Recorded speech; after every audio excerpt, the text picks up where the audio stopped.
4 incidents, 4 different parks, 4 different failure modes. In each case, the ride had been inspected. In each case, the documentation existed. In each case, the investigation found the same type of thing the investigations always find. The warning was there. Someone had to decide what to do with it. Six Flags operates 27 parks across North America. Its marketing describes those parks as destinations of limitless thrills, steel at 100 miles per hour, drops that measure their distance in hundreds of feet, rides designed to push the human body to the boundary of what physics allows. That framing is true. The steel does move at 100 miles per hour. The drops are real. The physics is real. What the marketing does not describe is the paper trail, the OSHA citations, the court filings, the internal maintenance records that become evidence when something goes wrong. Every major theme park generates this documentation continuously. Inspection logs, work orders, incident reports, engineering correspondence. Six Flags is no different. Those documents exist. In most cases, they are sealed behind confidential settlements, filed in court archives, or buried inside regulatory reports that nobody reads until a lawyer subpoenas them. What follows is what those documents reveal. This is Abandoned Thrills.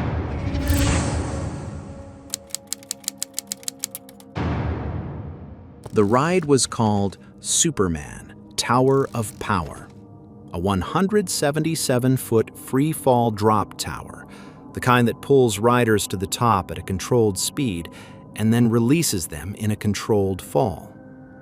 The engineering is straightforward, and the safety record across drop towers as a category is historically strong. The mechanism is well understood. The components are documented. The inspection intervals are specified. One of those components is the haul cable, the wire that carries the gondola up the tower. It operates under enormous cyclical tension. Every ascent, every descent, every day of operation adds to the fatigue load. The manufacturer specifies how that cable should be inspected and when it should be replaced. Caitlin Lassiter was 13 years old. She was visiting Six Flags Kentucky Kingdom with her family on a June afternoon and took her seat on the Superman ride. The gondola climbed. The release came. The cable failed. When the cable snapped, it whipped downward and wrapped around the lower legs of riders in the gondola. For Caitlin, the force was catastrophic. Both of her feet were severed by the cable during the descent. She was only 13 years old. The subsequent investigation produced findings that followed the pattern documented across every incident in this video and across the broader history of theme park safety failures. The cable had not failed without warning. In the weeks before June 21st, maintenance records introduced as evidence in the subsequent legal proceedings indicated that the cable had shown signs of deterioration. The park's decision, under the economic pressure of peak summer season, when a major attraction closed is a major attraction not generating revenue, was to keep the ride running. What that decision meant, in engineering terms, was that a cable under accelerating fatigue was put through additional cycles, under full load, with riders aboard, until the point at which it could no longer hold. Caitlin Lassiter was on the ride when it crossed that point. Caitlin survived. The physical reality of what she survived is documented in the medical records that became part of her legal case. She underwent extensive surgeries and rehabilitation. She received prosthetic limbs. She eventually returned to school, to activity, to a life she continued to build. Her lawsuit against Six Flags produced a settlement, the terms of which were not made public. Six Flags Kentucky Kingdom permanently closed in 2009. A combination of circumstances including the accident, ongoing disputes with the landlord, and operating economics. The site sat vacant for years. The Superman Tower of Power cable failure happened on a summer afternoon with families watching from the ground. The ride's failure was visible. The cable's deterioration, documented in the records that preceded it, was not visible to those families, because those records belonged to the park. Caitlin Lassiter was just a teen. She went to Six Flags for the summer and came home without her feet. The cable had been telling the park what was coming for weeks.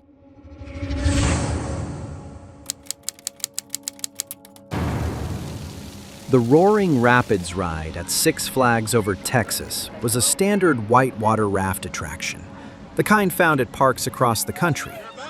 Circular rafts carrying multiple riders pushed along a channel of moving water through simulated rapids, disembarking at a conveyor unloading system.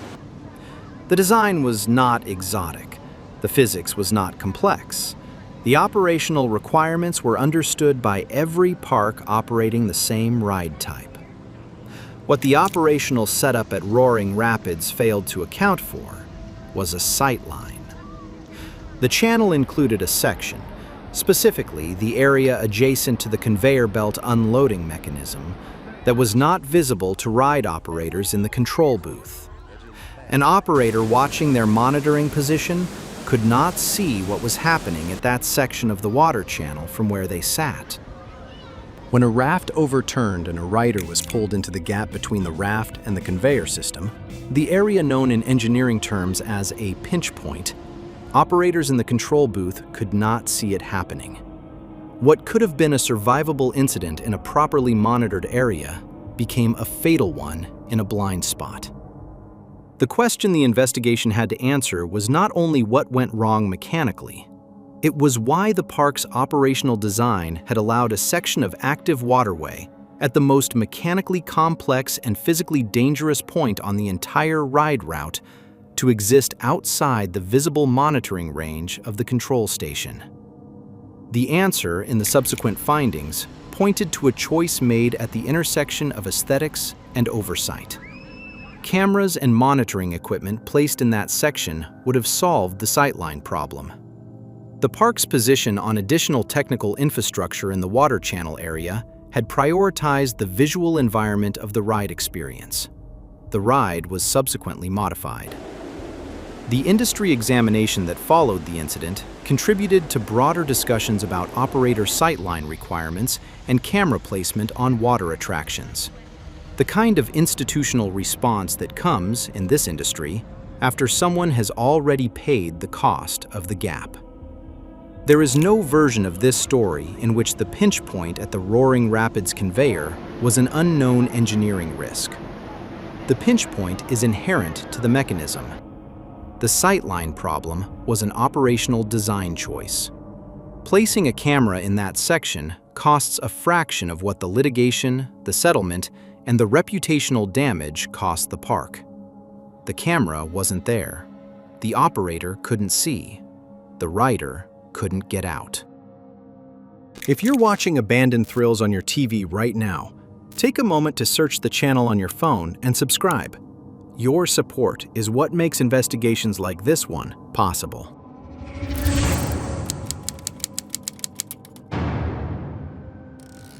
Asia LaShawn Ferguson was 17 years old and had come to Six Flags over Georgia on a Saturday afternoon. He and his group rode Batman the Ride, an inverted roller coaster, the kind where a rider's feet dangle freely beneath the train as it navigates a steel track structure built around a themed narrative. Standard operating procedure for this ride type, as for every coaster, all personal items secured before boarding. Hats, sunglasses, loose articles, riders are instructed to store them. During the ride, Asia's hat came off.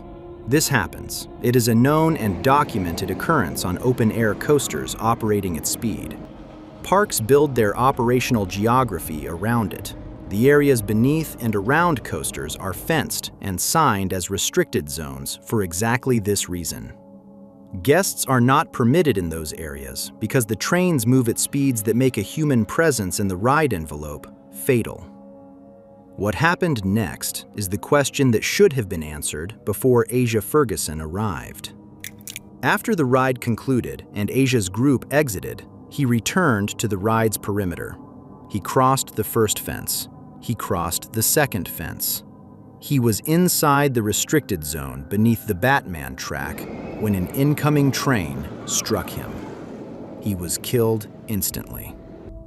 The immediate public response, replicated across news coverage and social media, was that Asia Ferguson had made a fatal decision. He had jumped 2 fences marked with warning signs. He had entered a restricted area. In the most literal sense, that sequence of events is accurate. The investigation asked a different question. It asked why a 17-year-old was able to cross 2 security fences in the operational envelope of a high-velocity inverted coaster in what appeared to be a brief window of time at a major accredited theme park without being stopped.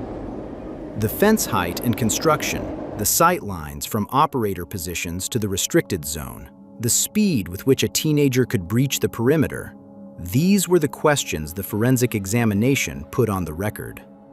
The investigation found that the physical containment system between the public and the operating coaster had not performed the function it was designed to perform. Six Flags is not the only park that has faced this question. The gap between what a fence is supposed to prevent and what a determined or impulsive person can do in seconds is a known variable in theme park security design. The industry standard answer to that variable is redundancy. Barriers backed by operator sightlines, backed by camera monitoring, backed by response protocols. The finding in the Batman case was that the containment failed. A teenager crossed 2 fences and reached the operating envelope of a moving coaster before anyone stopped him. The physical design of the barrier system did not prevent what it was built to prevent. The public blamed Asia Ferguson. The forensic record asked who had been responsible for designing a restricted zone that a teenager crossed in seconds. It asked why no one stopped him. Asia Ferguson was 17. He made a decision that cost him his life. Six Flags built the physical environment in which that decision was possible, and built the response infrastructure that did not stop it. Both things are in the record.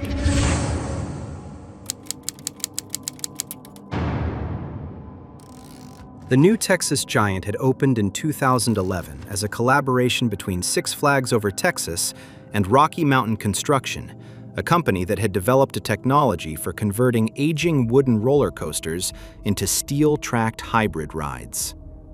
The original Texas Giant had been a classic wooden coaster.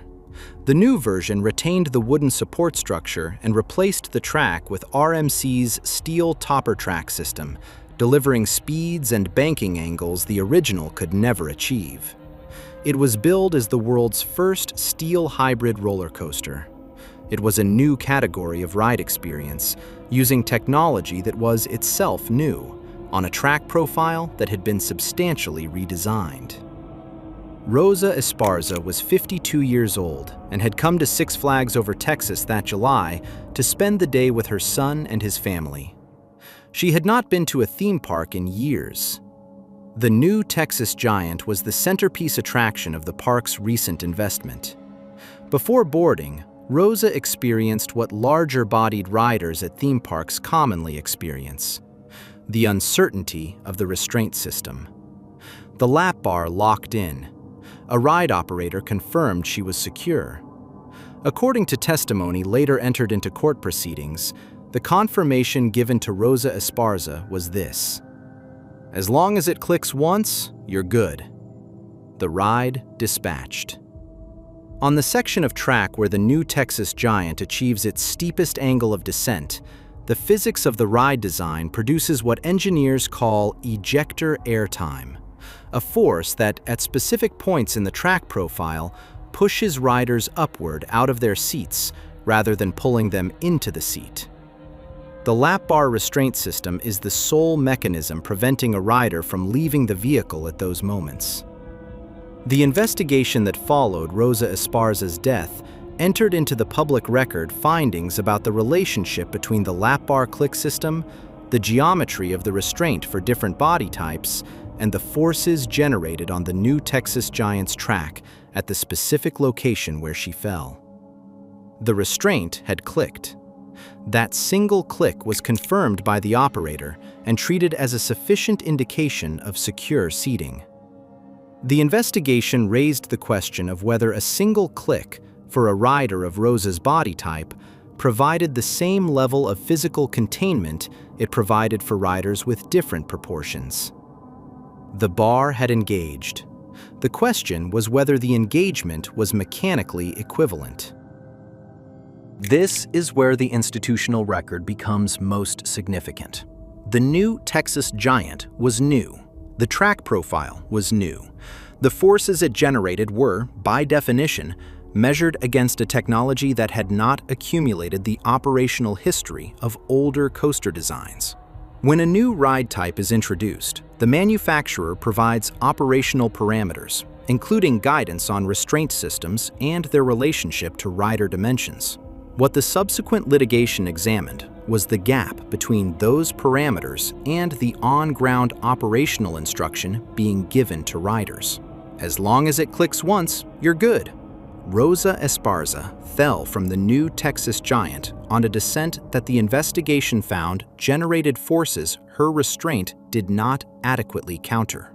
She landed on the ground below the ride structure. She was killed. Six Flags reached a confidential settlement with Rosa Esparza's family. The specific terms, what was known internally about the restraint system's performance limitations for different body types, what operational guidance existed before July 19th, and what changed in the weeks afterward, are not part of the public record. They were sealed the moment both parties signed. The ride underwent modifications to its restraint verification procedures. The investigation's findings about the relationship between body type, restraint geometry, and the ejector profile of the new Texas Giant's track were entered into the permanent record of this technology. Six Flags Over Texas is still open. The new Texas Giant is still operating. Rosa Esparza had not been to a theme park in years. She came with her son and his family on a July afternoon. A ride operator confirmed her lap bar was secure, using a standard that the investigation found inadequate for the forces she was about to experience. She was 52 years old. She went on a ride that was supposed to be the park's flagship attraction and never got off. The restraint had clicked once. Abandoned Thrills investigates the decisions behind incidents like these every week. If this kind of forensic accountability journalism matters to you, subscribe and leave a comment telling us which story you'd never heard the full story of before today. 4 parks, 4 rides, 4 investigations. 4 times the documentation existed and the finding was the same. A cable on Superman, Tower of Power at Kentucky Kingdom, had been showing signs of deterioration, a fact that would emerge through maintenance records entered into legal proceedings before a 13-year-old's feet were severed on a summer afternoon. The park's decision in the weeks before June 21, 2007 was to keep running. Caitlin Lassiter paid for that decision with both her feet, and then spent years rebuilding a life the cable did not take completely. At Roaring Rapids in Arlington, the pinch point at the conveyor was a known engineering characteristic of the ride type. The blind spot between the control booth and that section of channel was a design choice. A rider died in a space that operators could not see, in a park that could have placed a camera there at any point before that afternoon. At Batman the Ride in Georgia, the fence that separated a 17-year-old from the operating envelope of an inverted coaster was crossed in seconds. Asia Ferguson made a decision on June 28, 2008 that cost him his life. The physical and operational environment in which that decision played out belonged to the park. On the new Texas Giant, a lap bar clicked once. A ride operator confirmed it as secure, and Rosa Esparza was ejected from a descent that the restraint could not hold her through. The forces on that track profile, the geometry of the restraint for her body type, and the single-click confirmation standard were all known variables on July 19, 2013. They were known before she sat down. Six Flags is not uniquely reckless. Every major theme park company operates with the same fundamental tension between the cost of the ride being down and the cost of the ride going wrong. The paper trail exists at every park. The maintenance logs exist. The work orders exist. The engineering correspondence exists. What changes when someone dies is not the existence of that documentation. It is who gets to read it. This has been Abandoned Thrills, where we document the decisions behind the accidents. Subscribe. We'll see you in the next investigation.